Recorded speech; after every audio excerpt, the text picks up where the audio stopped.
dans leur façon de s'exprimer, t'as l'impression certaines, elles sont en mode, vous devez, genre, faites pour ressembler à ça, faites, genre, faites. On est dans une secte ou quoi? Ça va pas ou quoi? C'est effrayant. Mais le pire, c'est que c'est les premières, quand il y a une nouvelle trend, elles sont plus clean girl. Hein. Ah ouais. Enfin, je veux dire qu'elles ont changé de... Les gars, j'ai découvert. Les gars, j'ai découvert un truc de de fou.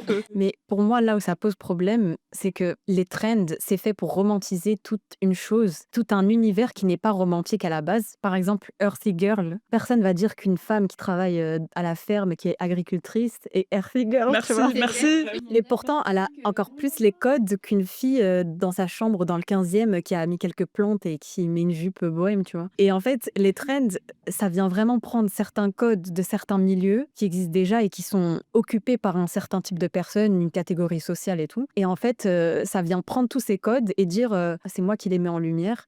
Et c'est moi qui dis que ça, c'est acceptable, ça, faut le faire dans cette trend, ça, faut pas le faire, faut cette couleur, etc. Et c'est pour ça que dans les trends, on retrouve beaucoup, par exemple, d'appropriation culturelle ou de gens qui viennent dire oh, le matcha, les Japonais, mais ça fait des centaines d'années qu'ils en boivent, qu'ils en consomment. C'est tout un rituel Et chez même eux. la manière dont ils consomment le matcha n'a rien à voir avec la manière dont on consomme le matcha ici en latte. Hein. Tu viens avec ton matcha Starbucks et tu dis non mais les gars, j'ai découvert des vertus et tout, suivez-moi, écoutez-moi. Mais en fait, pour moi, c'est là où il y a une grosse problématique avec les trends. Et c'est suivi par des jeunes, des millions de personnes qui n'ont pas encore de personnalité ancrée. Oui, qui n'ont pas encore développé l'esprit critique et de manière générale, les réseaux, le scrollage, tout ce qui est un peu, comment on appelle ça? Brain rot. Cerveau pourri, quoi. Ouais, exactement.